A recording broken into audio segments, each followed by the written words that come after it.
ఇండియాలో మొదటి beta baby ఏ రాష్ట్రంలో పుట్టాడో తెలుసా? 90s కిడ్స్, 2K కిడ్స్ లాగా ఇప్పుడు బీటా కిడ్స్ జనరేషన్ వచ్చేసింది. జనవరి 1 నుంచి బీటా బేబీస్ పుడుతున్నారు. అయితే ఇండియాలో మొదటి బీటా బేబీ ఎక్కడ పుట్టిందో తెలుసా? మిజోరంలో. ఆ మగబిడ్డ పేరు ఫ్రాంకీ అని పెట్టారు. ఇక ఇదో చారిత్రాత్మక ఘటనగా తెలిపారు. ఇక భారత చరిత్రలో తొలి బీటా బేబీ ఎవరంటే ఆల్సర్ ఫ్రాంకీ. దేశంలో ఎంతో మంది పుడుతూ ఉండగా ఈ బిడ్డని మొదటి బీటా కిడ్ అని ఎందుకు అంటున్నారంటే ఈ బిడ్డ జనవరి 1, 2025 రాత్రి 12 గంటల 3 నిమిషాలకు డాప్టంగ్లోని సిరోడ్ హాస్పిటల్లో పుట్టాడు. అంటే కొత్త సంవత్సరం వచ్చిన 3 నిమిషాలకు పుట్టాడు. అందుకే తొలి బీటా బేబీ అయ్యాడు. ఇక ఈ పసికందు చాలా ఆరోగ్యంగా ఉన్నాడు. ఇండియాలో కొత్త జనరేషన్ కి ఇతను ప్రాణం పోశాడు.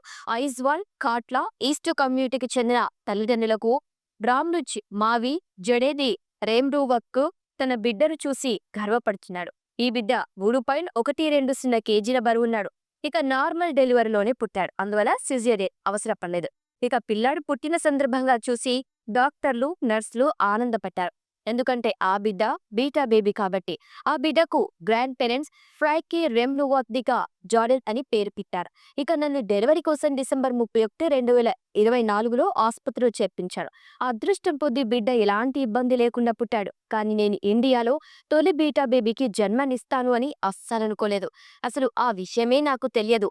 కానీ అదృష్టం మా వైపు ఉంది అని తన రెండో బిడ్డ అయిన ఫ్రాంకీ గురించి చెప్పుకొచ్చింది తల్లి. ఇక ఆమెకు 5 ఏళ్ల కిందట పాప పుట్టింది.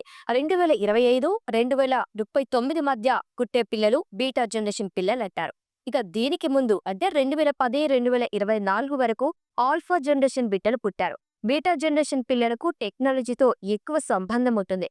వారి ప్రపంచం మొత్తం స్మార్ట్ టెక్నాలజీ, స్మార్ట్ కనెక్టివిటీ కలిగి ఉంటుంది. ఇక వీళ్ళు ఆర్టిఫిషియల్ ఇంటెలిజెన్స్, రోబోటిక్స్, పర్యావరణ ఇన్నోవేషన్లు వేగంగా మారే ఫ్యూచర్ ని చూస్తారు. ఎక్కువ డిజిటల్ ప్రపంచాన్ని వీరు చూస్తారు.